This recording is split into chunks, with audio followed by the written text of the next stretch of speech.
Donc, je vous ai déjà parlé de la membrane de filtration qu'on trouve au niveau du glomérule. Donc, je vous disais un petit peu précédemment qu'il y avait des pores au niveau de la membrane de filtration, donc des ouvertures qui laissaient passer les petites molécules, les molécules de petite taille. Donc, ici, on va étudier un peu plus en détail la constitution ou la composition de la membrane de filtration. Donc, première des choses, on remarque qu'il y a 3 couches différentes qui va constituer la membrane de filtration. Donc, c'est un peu plus complexe que ce que je vous avais dit précédemment. Il y a plus que des pores. En fait, la première chose qu'on va voir, c'est l'endothélium du glomérule. Donc, c'est une couche interne qui est près de la lumière du capillaire. C'est en fait les cellules endothéliales qui forment la paroi du capillaire. Donc évidemment, si on veut passer de l'autre côté, il faut passer à travers la paroi du capillaire. Et c'est à ce niveau-là qu'on va retrouver les trous, les ouvertures qu'on appelle des pores. Okay? Donc toutes les molécules qui seront dissoutes dans l'eau ou dans le sang, si vous préférez, dans le plasma sanguin, vont pouvoir s'introduire comme ça par les pores et passer à travers la membrane du capillaire ou du glomérule. Donc ça, c'est la couche qu'on appelle l'endothélium du glomérule. Ensuite, ça c'est évidemment la couche la plus interne. Je ne l'ai pas mentionné, mais ça va de soi. Ensuite, par-dessus, qui est une couche du milieu ou intermédiaire, on parle de membrane basale. Donc c'est vraiment une couche de tissu qui vient recouvrir l'endothélium, un peu pour la protéger. C'est une couche aussi qui est poreuse, mais elle est très riche, ça c'est une particularité, elle est très riche en glycoprotéines, donc des protéines attachées à une molécule de glucides, de sucre. Et sa première fonction, cette membrane-là, c'est non seulement la protection, mais c'est aussi d'empêcher le passage des grosses molécules. Donc je vous disais déjà que l'albumine, protéines plasmatiques, ne peuvent pas passer à travers la membrane de filtration, en partie à cause de cette membrane basale qui va retenir les grosses molécules et favoriser le passage donc des molécules un peu plus petites. Et par-dessus cette membrane basale, vous retrouvez le feuillet viscéral de la capsule glomérulaire. Donc, c'est une couche, en fait, c'est la couche la plus externe de membrane de filtration. Et ce qui est particulier, c'est qu'elle possède des cellules en forme de pied. Donc, site veut toujours dire cellule, podo, pied. Pensez à un podiatre qui travaille avec les pieds des patients. Donc, dans ce cas-ci, les podocytes, c'est des cellules à pied. Je vous montrerai une image bientôt. Et elles vont, c'est des cellules assez de grande taille qui vont s'assire, si vous voulez, sur ce feuillet viscéral et composent, en fait, la partie la plus externe de la membrane de filtration. Les pieds des podocytes, si on peut imaginer ça un peu comme ça, on appelle ça des pédicelles. Ça forme un peu comme des dents de peigne.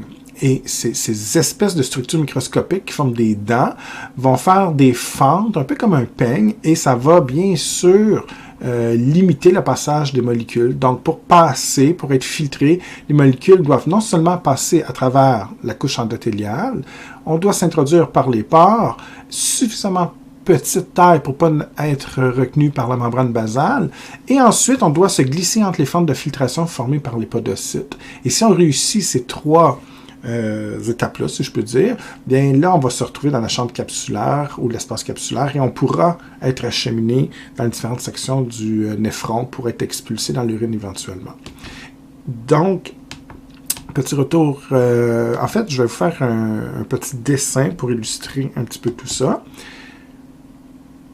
Vous avez ici, donc, si on veut schématiser, la première couche. Donc, exemple, ici, j'ai le capillaire sanguin. Donc, je pourrais parler ici, ce que je fais en rouge, vraiment, de la couche qu'on avait nommée précédemment, endothélium, tout simplement. Donc, c'est très schématique, très symbolique. L'idée, c'est que les molécules sont à l'intérieur ici, au niveau du capillaire, donc c'est le plasma sanguin. Elle se déplace donc en suivant la circulation sanguine dans ce sens-ci. Mais si on veut filtrer, donc ce que je pointe présentement à l'écran, ce serait l'espace capsulaire. Donc si on veut être filtré, la première chose, c'est que les molécules devront passer comme ça à travers l'endothélium. Ensuite, on avait vu qu'il y avait une seconde couche. Donc je vais changer de couleur ici pour que ce soit un petit peu plus clair. Donc, la seconde couche, ce que j'appelais tantôt la membrane basale, vient se situer au centre comme ça, s'appuyer comme ça, par-dessus la première couche. Et donc, on disait tantôt que c'était tout simplement la membrane basale.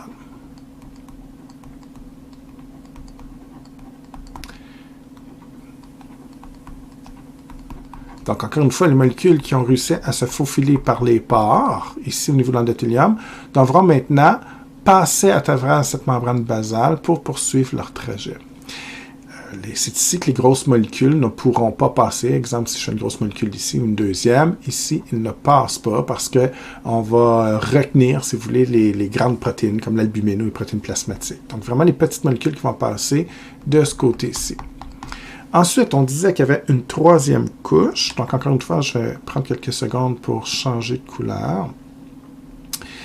Et dans ce cas-ci, la troisième couche, que je vais dessiner maintenant, donc, si on symbolise ça comme ça, la couche la plus externe, c'est justement cette couche qui va contenir les cellules particulières qu'on appelait, je vous montrerai une vraie image bientôt, donc on va les faire de façon très symbolique ici. Donc, les fameuses podocytes qui forment des fentes, donc des fentes de filtration, et c'est comme la dernière étape pour une molécule qui doit être filtrée. Donc, dans ce cas-ci, on doit passer tout simplement entre les fentes, entre les cellules, pour se ramasser donc dans la chambre capsulaire. Si vous vous souvenez, si vous avez l'image en tête, et si vous ne l'avez pas, je vous suggère en écoutant ma capsule de regarder la structure du glomérule, du néphron en fait, hein, avec le corpuscule rénal, donc le glomérule, l'espace capsulaire ou la chambre capsulaire. Donc, ce serait à ce niveau aussi ici. Donc, ici, on serait dans l'espace capsulaire. C'est le filtrat qui est formé. Et en fait, mes molécules devront tout simplement poursuivre leur trajet vers le tubule contourné proximal, l'anse, et tout le trajet qu'on a fait précédemment. Donc, je ne le ferai pas complet, évidemment, là, ce serait une petite répétition, mais vous commencez à comprendre le concept, j'imagine. Donc, tubule contourné distal vers le tubule collecteur, et voilà. Après, on sort du néphron, on s'en va dans les calices mineurs majeurs. Donc, voilà pour ça. Évidemment, c'est un petit schéma pour vous aider. Vous pourrez en faire un plus propre dans vos notes de cours. C'est simplifié. C'est pour vous aider à comprendre, en fait, le schéma du manuel que je vais vous montrer présentement. Donc, ici, c'est la version mot. J'ai fait un petit dessin.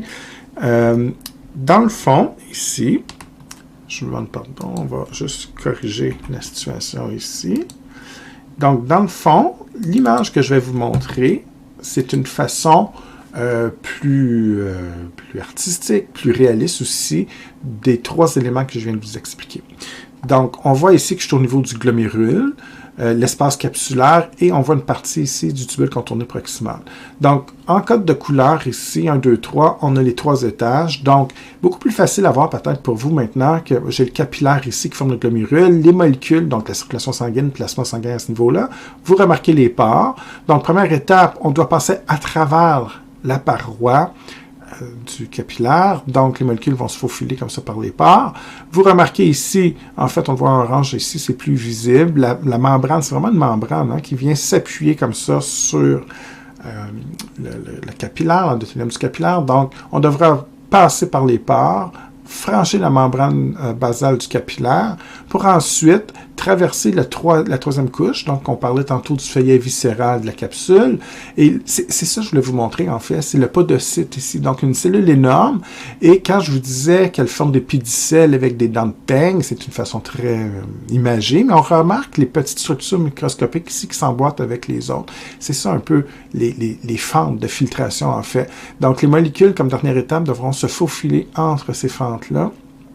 Et ensuite, une fois qu'on a réussi, bien évidemment, là c'est un agrandissement hein, ici, mais si je reviens à la version plus petite, on va se ramasser comme ça dans l'espace capsulaire et éventuellement, les molécules vont s'engager dans les différentes sections du tubule pour se retrouver dans le filtrat, bien sûr, et éventuellement l'urine.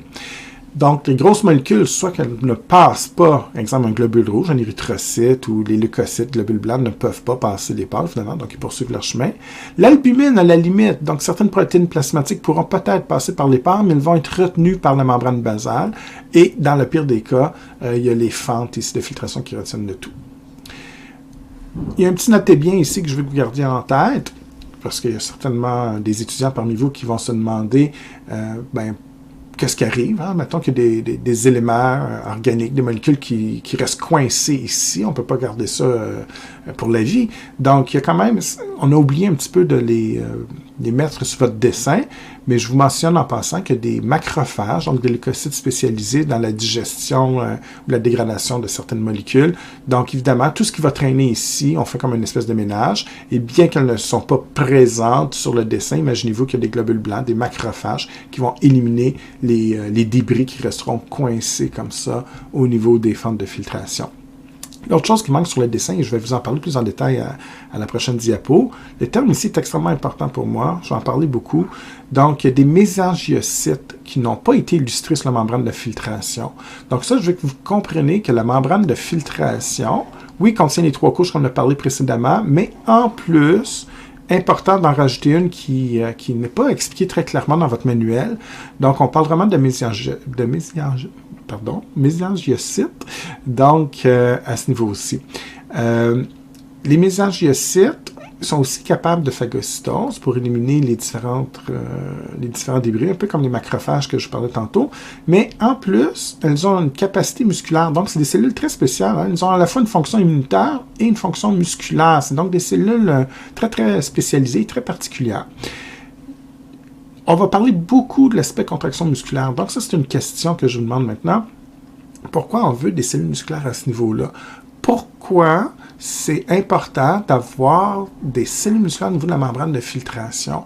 Je vous explique ça en détail à la prochaine diapo, mais déjà, je veux que tu gardes à l'esprit que donc qu'un muscle, exemple, si vous pliez le bras, vous savez tous que le biceps est contracté. Okay? Donc, une flexion du bras, contraction du biceps, et vous remarquez que le biceps va être plus court quand il est contracté. Si vous relâchez le bras, exemple, vous mettez au lieu de la flexion, vous faites une extension du bras, le biceps se relâche et devient beaucoup plus long. Ça va être un peu la même logique. Les mésangiocytes vont avoir la capacité de se contracter ou de se relâcher pour ajuster la surface de la membrane de filtration. Donc, évidemment, on va s'en aller de plus en plus dans ce sujet-là, c'est-à-dire l'ajustement du débit de filtration. Donc, évidemment, la production d'urine va varier. On peut ajuster le niveau de production d'urine. On peut l'augmenter, on peut le diminuer. Donc, la filtration peut se faire plus vite ou moins vite. Et une façon de travailler, c'est d'augmenter la surface de la membrane de filtration. Donc, il ne faut pas penser qu'elle est toujours de la même taille. Elle peut s'agrandir ou bien encore se rétrécir, puis évidemment, ça va avoir un impact sur la production d'urine, ce qu'on va voir dans les prochaines diapositives. Donc, au niveau de cette diapositive, une autre façon d'illustrer ce que je vous montrais précédemment, donc au niveau de la membrane de filtration, on a ajouté quelques détails ici, entre autres la composition du filtrat qu'on avait déjà discuté aussi il y a quelques diapositives. Donc c'est à peu près la même chose, simplement illustré d'une autre manière. Donc on voit vraiment ici le capillaire, pour qu'on se situe, là on est dans le capillaire au niveau du glomérule. J'ai ici l'espace capsulaire, donc évidemment où le filtrat va s'accumuler. Donc, on voit des grandes cellules, c'est les leucocytes, donc globules blancs, les érythrocytes, bien sûr, les globules rouges, beaucoup trop gros pour passer la première étape, les pores de l'endothélium du capillaire, donc, ou du glomérule. Donc, ça ne fonctionne pas. C'est vraiment les molécules de petite taille qui vont se faufiler comme ça ici. Au niveau de la pore, on passe la membrane basale. Puis évidemment, il y a les fentes ici qu'on voit de côté beaucoup mieux. Donc, il faut souffler entre les fentes comme ça pour se ramasser dans le filtrat qui va contenir des molécules qu'on avait déjà vues. Donc, glucose, acide aminé, beaucoup les ions aussi, des petits, donc les ions sodium, ces petits atomes qui ont perdu un électron ou gagné un électron. Qu'on va retrouver en solubilité dans l'eau. Donc, on parle souvent d'électrolytes. Presque synonyme d'ion. Faire attention, on parle d'ion ici, mais comme ils sont solubilisés dans le plasma, généralement, on parle plus d'électrolytes. Les différents déchets aussi qu'on a parlé, créatinine, urée, etc. Donc, il y a d'autres molécules, bien sûr, aussi. Donc, c'est vraiment ce qui est filtré, alors que les autres molécules, notamment des protéines de très grande taille, ou des très grandes molécules, ou les cellules, sont non filtrées.